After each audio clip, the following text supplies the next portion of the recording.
ओम शांति। ओम शांति। ओम शांति। बाबा कहते हैं सबसे सहज सदा शक्तिशाली रहने की विधि क्या है। सबसे सहज भी और सबसे शक्तिशाली रहने की विधि क्या है, जिस विधि से सहज और सदा निर्विघ्न भी रह सकते हैं और उड़ती कला का भी अनुभव कर सकते हैं। सबसे सहज विधि है क्या है, कौन सा विधि है?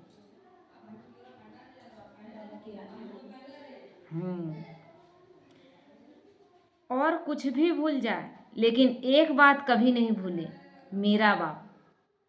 कितना सरल हो गया। मेरा बाबा दिल से मानना, यही सबसे सहज विधि। फिर कोई भी मुश्किल में वो पड़ने नहीं देता। बड़ा से बड़ा मुश्किल आता है, मन में एक चीज आता है ना कि प्रहलाद का कहानी जो है कब का है। कहानी तो अभी का ही है ना, लिखा गया बाद में, हम द्वापर के बाद सब लिखा जा रहा है, ब्राह्मणों की ही तो कहानी है। भगवान के प्रेम में उसको गरम तेल के कढ़ाई में डाल दिया गया, वो तेल बन गया फूल। क्यों? उसका निश्चय था। खाई से गिरा दिया गया, उसका कुछ भी नहीं हुआ। उसको कितने बार मारने का कोशिश किया गया लेकिन जरा सा उसका एक बाल भी बांका नहीं हुआ। उसका इतना निश्चय था कि भगवान मेरे साथ है और वो मेरा बाल भी बांका नहीं होने देगा। यही निश्चय हमें करना है, यही निश्चय हमें भी पार लगाएगा। लेकिन हम क्यों हारते हैं? हम निश्चय हमारा कम पड़ जाता है।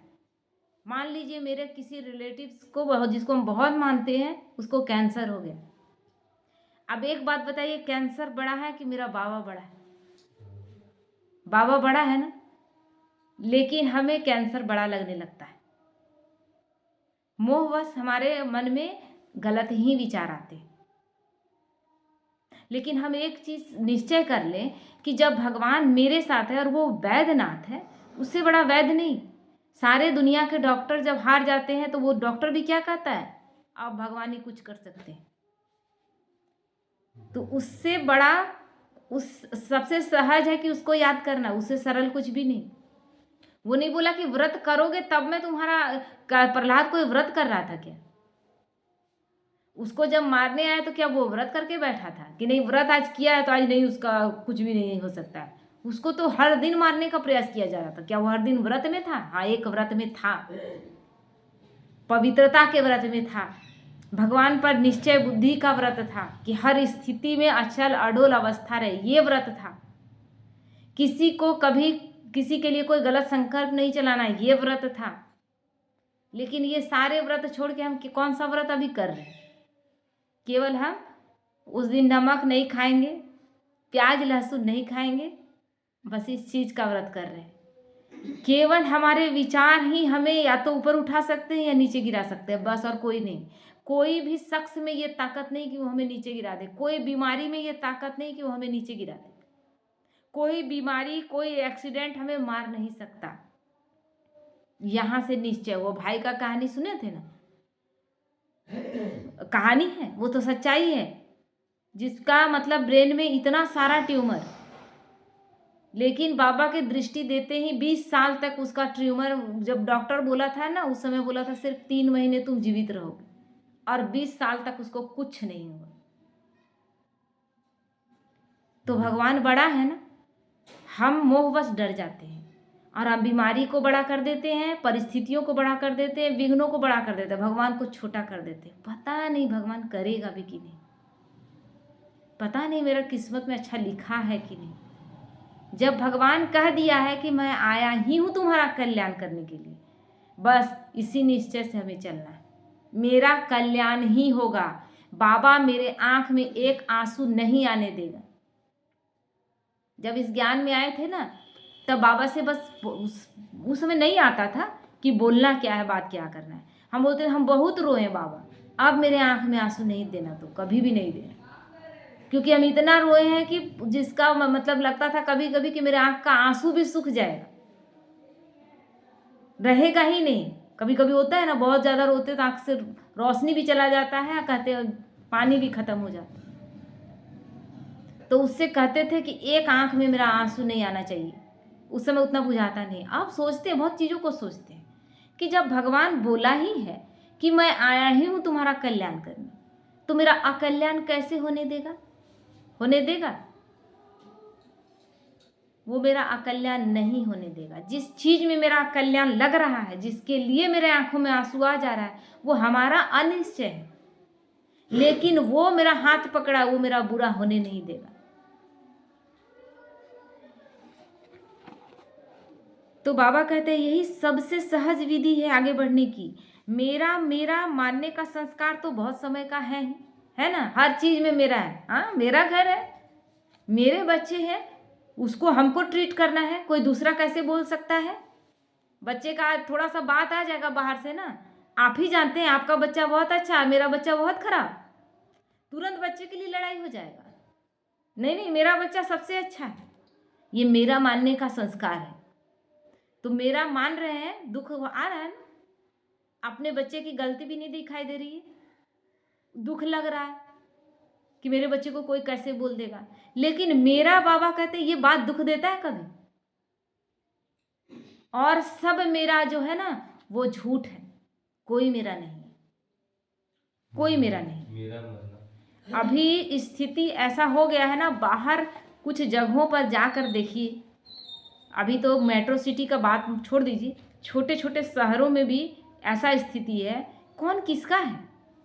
बच्चों को पढ़ा लिखा देते हैं आप, अच्छा अच्छा जॉब करने के लिए बाहर है ना, बेटा बहू सब बाहर है, और माँ बाप कहीं अकेले, बहुत बड़ा फ्लैट, सब कुछ भरपूर, कोई चीज़ नहीं, लेकिन लोग नहीं। किसी को कुछ हो जाए तो देखने वाला कोई नहीं है। अब मान लीजिए कि बच्चे हैं झारखंड में, माता पिता झारखंड में, और बच्चे अगर हैं हैदराबाद में, है ना, पटना में, बेंगलोर में, उन परिस्थितियों में कौन है? एक बाप ही है जो हर कंडीशन में मेरे साथ है, हर स्थिति में मेरे साथ है। इसलिए बाबा कहता है जो बात क्या ये जरूरी था? अभी से 20-25 साल पीछे चले जाइए, या हो सकता है 100 साल पीछे, बाबा 100 साल में ही ये सारा परेशानी आया है। ऐसा जरूरत पड़ता था? एक भरा पूरा परिवार रहता था। अब हम बस काम करते हैं और ऐसा चाहते हैं ना, उस शहर में रहना ही नहीं चाहते, ऐसे जगह में एकदम कंफर्टेबल महसूस करते हैं जहाँ पूरी स्वतंत्रता हो। हाँ, पत्नी, एक बच्चा हो जाए बस काफ़ी है। तो ये जीवन, तो इसीलिए बाबा कहते हैं कि मेरा मेरा मानने का संस्कार तो बहुत समय का है ही, उसी संस्कार को सिर्फ परिवर्तन कर लेना है। मेरा बाबा है ना। एक माता से पूछे कैसे अकेले रह लेते हैं आप? बोली बाबा है ना। कौन काम आया? बाबा ही काम आया ना। जिन बच्चों को पढ़ाया लिखाया, एक अच्छे अच्छे पोस्ट में कर दिया सबको, और वो बच्चे के लिए मन में कह रहे हैं नहीं वो दूर है, बाबा है ना मेरे साथ, हम अकेले कहाँ हैं? तो बाबा है, सच में बाबा है।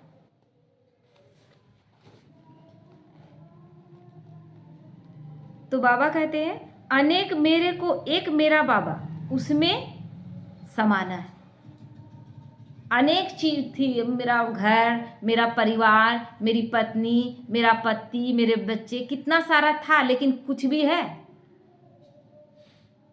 आप थोड़ा सा बीमार पड़ जाते हैं, अपने ही शरीर में तकलीफ आता है, आपको घर दिखाई देता है? घर परिवार के बच्चे, परिवार, पति पत्नी, कोई दिखाई देता है? उस समय लगता है कि कब इस परेशानी से हम निकले, कब इस बीमारी से हम निकले। उस समय कोई कुछ नहीं। उस समय जब सब जगह से हारते हैं तो उसके तरफ जाता है बाबा इस तकलीफ से मुझे निकालो, इस तकलीफ से मेरे बच्चे नहीं निकाल सकते, मेरा पति मेरी पत्नी नहीं निकाल सकता, मेरे घर मेरा धन दौलत सब पड़ा हुआ रह जाएगा, कोई चीज़ हमें जब वो साथ देगा तो फिर हम ठीक हो जाएंगे। इसलिए बाबा कहता है कि अनेक मेरे को एक मेरा बाबा, उसमें समा देना है। फिर आपकी परिस्थितियां कुछ है ही नहीं। एक को याद करना सहज है ना, एक को याद करना सहज है। अनेक रिश्ते हैं और अनेक रिश्तों को हम लेकर चल रहे हैं और एक भी खुश नहीं है, एक भी खुश नहीं है। हम कंफ्यूजन में केवल रहते हैं। केवल हम लोगों का क्या कहते हैं, मन में एक अपने आप क्या कहते हैं कि सच है नहीं, लेकिन अंदर से मान बैठे हैं कि सब मेरे अपने हैं और सब हमसे खुश हैं, लेकिन कोई आपसे खुश नहीं। 1 मिनट में सब सच्चाई बाहर निकल आता है कि कोई किसी का नहीं। लेकिन चलना है, साथ में रहना है, एक रिश्ते को निभाना है। इसीलिए तो बोला गया, तो बाबा क्यों बोला तोड़ निभाना है? तोड़ निभाना क्यों बोला? कि सच में तोड़ निभा रहे हैं, है कुछ अंदर में थोड़ी ना। रिश्तेदारी में शादी का कार्ड आता है, जाना है, क्या बोलते हैं? फिर खर्चा, फिर जाना है, फिर लेने देने का अंदर से है इच्छा नहीं। कोई बीमार है, उसको अरे फलाने का रिलेटिव बीमार है, वहाँ पर जाना पड़ेगा देखने के लिए। अब उतना दूर जाओ, कुछ लेकर जाओ, समय अपना, उसको भी तकलीफ हो, बोलेगा अब हम बीमार पड़ गए, इतने लोग आएंगे, उनको बना के खिलाओ, हम अपना बीमारी देखें कि लोगों को देखें। तो हर एक चीज में क्या है, नहीं है, लगता है कि हर एक चीज दिखावा है और कोई खुश भी नहीं है ना। एक मतलब देखिए, ये सच्चाई है, बहुत सारी सच्चाई है। ऐसा नहीं है कि सब अपने में ले लें कि हमारे लिए ही कहा जा रहा है, लेकिन बहुत कुछ देखने पर लगता है। एक बहुत बड़े अमीर परिवार का कहानी है, अपना ही कुछ मतलब जान पहचान के लोग हैं। तो 2 बेटा बहू है और सास ससुर को वैसा, मतलब ससुर को शुगर पेशेंट और जो पत्नी है उसको खाने का, सास जो है उसको खाने का मन रहता था कि चावल खाएंगे, वो भी गरम गरम, लेकिन दोनों को नहीं मिलने लगा। दिन का चावल रहता था, उसको गरम कर दिया जाता था सास के लिए। ससुर के लिए आलू का सब्जी बनेगा, उस मतलब हरा सब्जी बनेगा और उसमें आलू भी डाल दिया जाएगा, आलू निकाल कर हरा सब्जी दे देते थे। इस तरह करके चल रहा था, है ना। तो लास्ट में अलग खाने का विचार किया गया, तो सास ससुर अपना अलग बनाने लगा। ऐसा होता है ना। अब अलग हम बनाने लगे, उसके बाद अचानक से ससुर एक्सपायर हो गए, है ना, अचानक। अब देखिए स्थिति, सच्चाई यही है। अब वही माता है, उससे मिलने के बाद तो मेरे बेटे बहू हमको बहुत अच्छे से रखते हैं, बहुत अच्छे से हमको रखते हैं। लेकिन मन में एक ही सवाल उठा कि सच में रखते हैं या अब बेबसी है क्योंकि अब कोई रास्ता नहीं। क्योंकि आप जाकर देखते हैं, मिलते हैं, आपको महसूस होता है ऐसा कुछ भी नहीं, लेकिन ऐसे ही दबा ढका सब जगह चल रहा है। क्योंकि हम ठीक से चलेंगे, क्या कहते हैं, मीठा बनकर चलिए तो आपके साथ साथ सब मीठे रहेंगे। तो मीठा बनकर हम चल रहे हैं, तो बाबा हमें क्या सिखा रहा है कि बस हमें मीठा बन के रहना है, लेकिन अगला से अपेक्षा नहीं करना है। तो सच में तो यही है, कुछ थोड़ा सा हम सह लें, कुछ अंदर अपने आप में बर्दाश्त नहीं हो रहा है, फिर भी सहन करके रह ले, क्योंकि जीवन काटना है। तो इस तरह चल रहा है ना। तो इसीलिए बाबा कहता है, एक को याद करना सहज है, इस एक मेरे में सब कुछ आ जाता है। तो सबसे सहज विधि क्या है? सबसे सहज विधि है मेरा बाबा, और कुछ नहीं। अपनी अथॉरिटी की खुमारी को कभी भूलना नहीं। कौन सी अथॉरिटी है हमारी? क्या अथॉरिटी है? हम सुप्रीम अथॉरिटी के बच्चे, ये हमारी भी अथॉरिटी है कि नहीं? एक वीआईपी पिता है, उसका बच्चा का वीआईपी, जो छोटा मोटा वीआईपी यहाँ का है, उसका बच्चा का रहता है ना कि हम एक मिनिस्टर का बेटा है। हम किसके? उससे बड़ा कोई है क्या? सबसे अमीर देश का राष्ट्रपति, अमेरिका का राष्ट्रपति, उसके आगे भी अब हम लोग क्या सोचते हैं? हम लोग ज़्यादा बड़े सोचते हैं ना। वो क्या है? कुछ नहीं है। हम तो भगवान के बच्चे। सिर्फ 2 बातें साथ साथ याद रखो। बात एक ही है, शब्द भिन्न भिन्न है। बिल्कुल सहज से सहज 2 बातें सरल शब्दों में कौन सी सिखाई जाती है? ऐसे 2-2 शब्द साथ याद रहें तो स्थिति कभी नीचे ऊपर नहीं हो सकती है। और 2 शब्द क्या है? एक तो अल्फ यानी शिव बाबा, ये उर्दू वर्ड है ना। अल्फ उन लोगों का पढ़ाई का पहला शब्द ही अल्फ है। तो अल्फ यानी अल्लाह बोला गया, अल्लाह यानी शिव बाबा, है ना, क्योंकि वो अल्लाह बोल रहे हैं, सब अपने अपने धर्म के अनुसार बोल रहे हैं।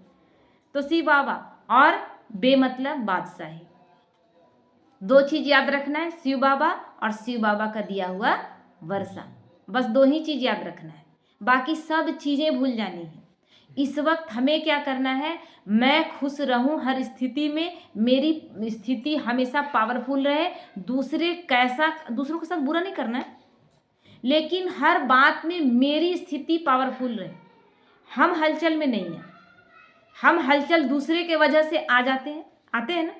कोई कुछ बोला, एक बहुत अच्छा शिवानी दीदी का सुन रहे थे कि हम दूसरे की बीमारी क्यों ले लें, दूसरे की बीमारी हम क्यों ले लें। कोई मेरे ऊपर गुस्सा कर रहा है, क्रोध कर रहा है, बीमारी उसकी है ना। अब उसके क्रोध को हम तुरंत, उसका संस्कार उसकी बीमारी, हम उसका बीमारी ले लें कि उसकी बीमारी ठीक करने का प्रयास करेंगे। किसी को थोड़ा सा कोई बोलेगा ना मेरे पेट में बहुत दर्द है, हम लोग नहीं जानते हैं, लेकिन फिर भी आदत है, क्योंकि रहम दिल है आत्माएं, अरे ये चीज़ खाइए ना आपका ठीक हो जाएगा। देखिएगा 5-6 लोग हैं तो सब एक एक राय देंगे, है ना। अब सब राय तो नहीं अपनाया जाएगा, लेकिन सब अपने अपने जगह पर देंगे अलग अलग राय। ये कीजिए आपका ठीक हो जाएगा, ये कीजिए आपका ठीक हो जाएगा। तो सबका स्थिति कैसा है, हम सब रहम दिल है ना, उसका बीमारी ठीक करने का प्रयास करें क्योंकि उसका पेट दर्द दे रहा है, लेकिन क्रोध कर रहा है वो भी तो बीमार है, वो भी तो उसकी बीमारी है। तो उसकी बीमारी ठीक होने के लिए दुआ करेंगे, क्योंकि आप पेट दर्द दे रहा है तो आप बता सकते हैं कि सौंफ का, अजवाइन का पानी पीजिए आपका ठीक हो जाएगा, लेकिन क्रोध करने वाले को आप नहीं बोल सकते कि आप बीमार हैं, आपको ठीक ये चीज़ कीजिए आपका ठीक हो जाएगा। नहीं, उसके लिए दुआ करना है, उसको शुभ भावना शुभकामना देना है। अगर सुन सकने की स्थिति में तो उसको मेडिटेशन करने का सलाह देना, उसको बाबा का बच्चा बना देना है। तो इसीलिए बाबा कहता है कि ऐसे 2-2 शब्द साथ याद रहें तो स्थिति कभी नीचे ऊपर नहीं हो सकती है। कभी होगी नीचे ऊपर स्थिति होगी, नीचे ऊपर स्थिति हो जाएगी हमारी, क्योंकि हमें 2 चीज़ याद रखना है, एक शिव बाबा और शिव बाबा का दिया हुआ वर्षा। अगर सिर्फ 2 याद रहे कि उसको याद करने से हमें सतयुगी दुनिया मिलेगा, और इन कलयुगी मनुष्यों को याद करके इनमें फंसे रहने से हम यहीं पर नर्क की दुनिया में कीड़े की तरह मर जाएंगे। क्या ये पसंद है? अब ये पसंद लगेगा? अब हमारी स्थिति ऐसी है कि अब हमारा अगर ऊपर नीचे थोड़ा सा होता है तो डिस्टर्ब हो जाते हैं कि बाबा हम सहन क्यों नहीं कर पा रहे, मेरे अंदर सहन शक्ति क्यों नहीं आ रहा है, क्योंकि वो स्वर्ग का गेट बहुत 7 डेज का कोर्स में जो लास्ट का चीज़ है ना, उतना समझ में नहीं आता था और करा देते थे किसी को 7 डेज का कोर्स, और लास्ट में लगता था यही है ना। आज जब समझ में आता है तो लगता है कि बहुत बड़ा चीज़ है, लास्ट पेज जो है ना वो बहुत बड़ा चीज़ है। काम, क्रोध, लोभ, मोह, अहंकार, 5 विकार किस तरह से आया है, दिखाया गया कि भाले के समान है काम विकार, उसमें कुछ लोग मर गए और कुछ लोग आगे निकल गए। यानी कुछ बच्चे ज्ञान में आते हैं लेकिन काम विकार को नहीं छोड़ पाते, बहुत कोशिश करते नहीं छोड़ पाते, वहां उसी में डूबकर मर जाते। लेकिन उससे जो आगे बढ़ते हैं वो क्रोध की अग्नि में, तो क्रोध नहीं छोड़ पाते, बार बार क्रोध आ जाता है, लेकिन जो जीत जाते हैं उसके बाद लोभ का पेपर आता है, जहां बहुत सारी चीजें, मेरे जीवन में बहुत चीजें हम ख्वाहिश रखे थे ज्ञान से पहले, वो चीजें आनी शुरू हो जाती है, तो लगता है कि बहुत इन सब चीज़ों को देखे नहीं थे, थोड़ा सा सुख भोग ले, अब उसमें रम जाते हैं। होता है ऐसा, पेपर जो हम देखा हुआ है, एक माता का ऐसा पेपर, अब उसमें इतना रम गई कि रम ही रह गई, जीवन अच्छा हो गया, लोभ में चली गई। चौथा पेपर जो मोह का है, ये महसूस करने का चीज़ है। मोह का जो पेपर है ना, समझ नहीं आता था बताते वक्त, लेकिन अपने जीवन में आता है तब समझ में आता है। अनुभव अपने से हो सकता है, दूसरे से भी आप सीख सकते हैं, लेकिन अपना अनुभव सबसे बेस्ट होता है जो आप किसी को बता भी सकते हैं। मोह का पेपर ऐसा है कि मोह मतलब यही नहीं, किस तरह का मोह का पेपर आएगा, कुछ समझ में आता है कैसा है? बहुत तरह का पेपर आएगा। आपके जिसके प्रति आपका बहुत मोह है, उसको कोई ऐसा बीमारी हो गया, अब उस मोह के चक्र में आप ऐसा पड़ेंगे कि अब वो ठीक हो, पता नहीं उसको कुछ हो न जाए, इस मोह में आप जकड़े आगे का आप स्टेप ले ही नहीं पा रहे। वो जो मकड़े की जाली दिखाते हैं ना, उसी में आप धीरे धीरे गूंथते उसी में मर जाते। कोई बीमार पड़ गया अपना, बहुत, कोई बेटा हो, बेटी हो, पति हो, पत्नी हो, कोई भी है ना, या फिर पति है उसका किसी और से सुन लिए कि किसी और से अफेयर। अब आपको लगेगा जीवन खत्म, ये मोह का पेपर है। अब वहां से पटरी में आगे बढ़ ही नहीं रहे हैं, रुक गए।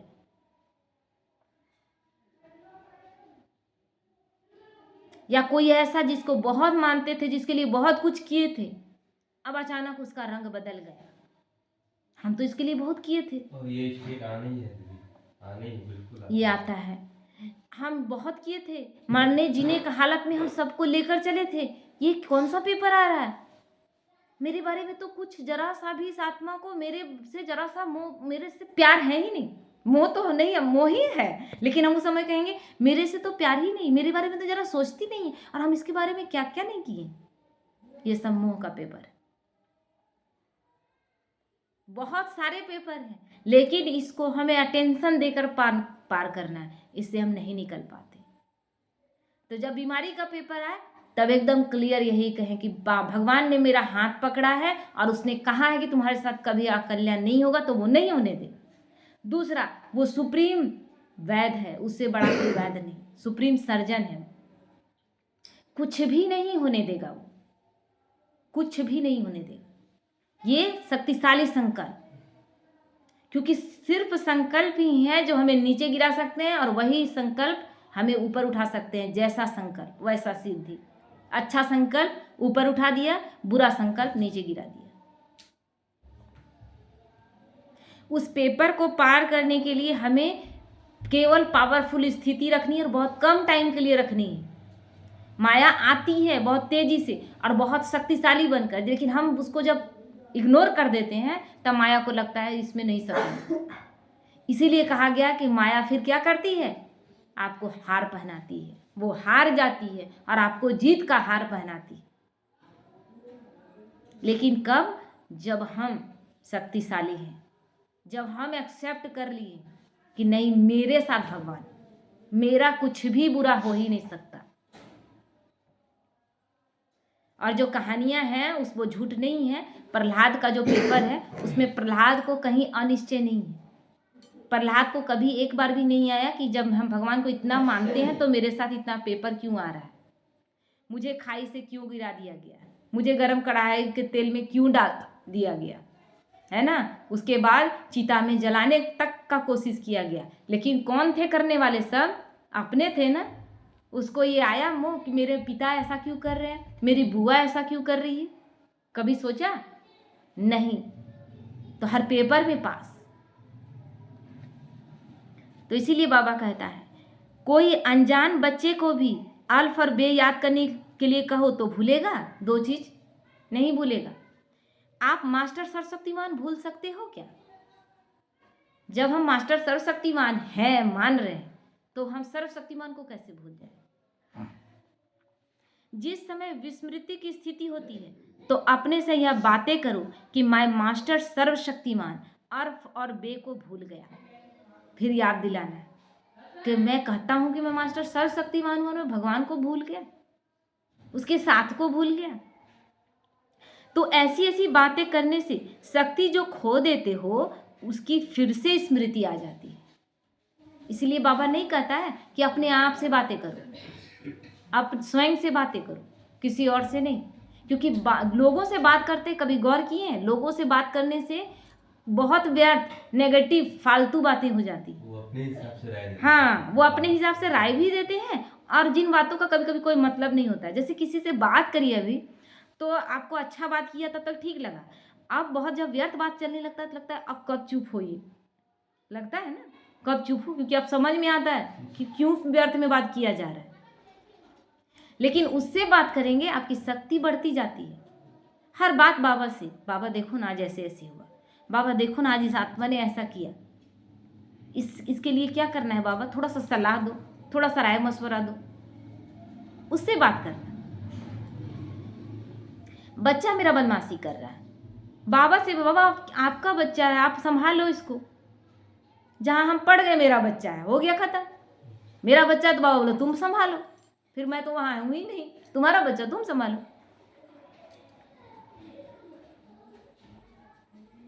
तो बाबा कहते हैं, है सिर्फ मनन और वर्णन करना, पहले मनन करो और बाद में फिर वर्णन करो, है ना। मनन करो पहले, मनन चिंतन बाबा पहले भी बोला है। अभी 2-4 दिन पहले मुरली में बोला कि मुरली पढ़ने से पहले आप थोड़ा सा मनन चिंतन कर ले, क्योंकि बताने से पहले हमारी स्थिति कि हम जिस 4-5 पॉइंट अगर एक्स्ट्रा हमारा आ जा रहा है तो हम दूसरे को बता रहे हैं, उसकी स्थिति भी पावरफुल हो जाएगी ना। कितना सुंदर रुपेश भाई मुरली पढ़े, अव्यक्त मुरली का इतना पावरफुल उनका था, इतना सुंदर था कि हर एक लाइन याद हो जाए, इतना अच्छा था। तो बाबा कहते हैं पहले मनन करो फिर वर्णन करो। जो बातें मनन की जाती हैं उनको वर्णन करना सहज हो जाता है, क्योंकि मनन किए उसके बारे में। जैसे पढ़ाई भी पढ़ते हैं तो विदाउट प्रैक्टिस आप ब्लाइंड हैं, आप अंधे हैं, आप कुछ नहीं कर सकते। प्रैक्टिस कर रहे हैं तो आपको याद रहेगा, और प्रैक्टिस किए बगैर आप खाली पढ़ के निकल गए तो उसके बाद एग्जाम के समय आपको कुछ याद नहीं आएगा। तो यहाँ भी क्या है, बाबा का ज्ञान लेने के बाद उसको हम बार बार एक क्या बोला उसके बारे में मनन चिंतन करते रहेंगे तो आपका और बढ़ेगा, याद भी बढ़ेगा। फिर शाम तक भी कोई पूछेगा, सुबह सुने थे, शाम तक भी कोई पूछेगा तो आपको याद रहेगा, अगले दिन तक याद रहेगा। अभी तक हर वो मुरली का कुछ कुछ पॉइंट हम लोगों को अभी से कितना पहले सुने हैं याद है, जिस पॉइंट को बहुत ज़्यादा चिंतन किए थे वो आज भी याद। तो मनन करते और वर्णन करते चलो, यह भी 2 बातें हुई। मनन करते मगन अवस्था ऑटोमेटिकली हो जाएगी। ऐसे ही मनन करते करते, क्योंकि क्या कर रहा है, श्रेष्ठ स्थिति श्रेष्ठ शंकर और वो श्रेष्ठ परम पिता परमात्मा, हमारी स्थिति श्रेष्ठ, तो उस श्रेष्ठ से हमारा सर्वश्रेष्ठ से हमारा रिश्ता जुड़ जाएगा और मगन अवस्था ऑटोमेटिक हो जाएगा। ठीक है, ओम शांति।